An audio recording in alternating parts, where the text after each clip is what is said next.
오늘의 말씀은 창세기 50장 19절부터 21절 말씀입니다. 요셉이 그들에게 이르되 두려워 마소서. 내가 하나님을 대신하리이까.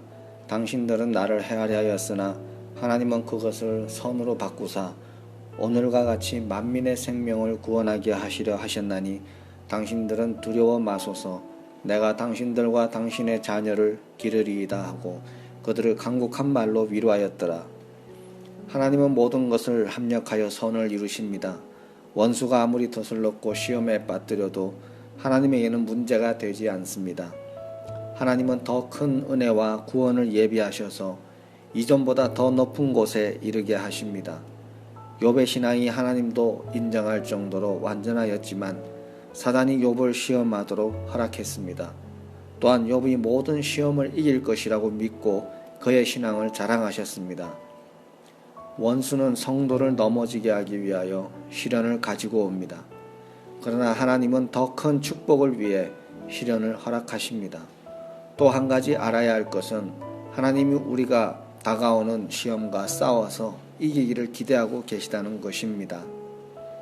요셉은 하나님의 계획 안에서 축복이 예정되어 있었습니다. 하지만 형제들의 질투와 분노에 의한 잘못된 선택으로 상상할 수 없는 삶을 살았습니다. 요셉에 대한 아버지의 사랑은 다른 형제들에 비해 남달랐습니다. 하나님이 요셉에게 예고하신 꿈에 의하면 모든 형제가 요셉에게 고개를 숙이게 된다는 것입니다. 아버지의 사랑을 독차지한 동생이 모든 형제들의 경배를 받을 왕이 된다는 꿈 해석에 더 참지 못하게 된 것입니다. 화가 난 형제들이 요셉을 상인들에게 팔아버림으로 고난의 여정이 시작되었습니다. 하나님이 충분히 막아주실 수 있었지만 그렇게 하지 않으셨습니다. 하나님은 요셉이 이 여정을 충분히 감당할 수 있다는 것을 믿었습니다. 요셉의 상황이 더 나빠질지라도 하나님은 오히려 합력하여 더 큰 계획을 이루려고 작정하고 계셨습니다. 하나님은 요셉이 어디에 있든지 항상 같이 하셨습니다. 요셉을 아는 사람들은 그에게서 하나님이 함께 하심을 보았고 그가 하는 일마다 형통하는 것을 봤습니다. 요셉이 애굽의 총리가 될 때까지 이렇게 이끄셨습니다. 모든 연단을 통과한 요셉의 신앙과 리더십은 그의 가족은 물론 애굽과 주변 왕국들이 7년 흉년을 견디고 왕국을 보존하는 데 핵심적인 역할을 하게 됩니다. 요셉의 연단에서 우리는 또 하나의 시험을 이기는 지혜를 배울 수 있습니다. 시험은 사단이 주는 것도 있지만 자신의 교만과 부주의로 잘못된 선택을 하여서 어려움에 빠지기도 한다는 것입니다. 이런 경우 우리를 가장 힘들게 하는 것은 나의 잘못된 선택 때문에 시험에 든 경우입니다.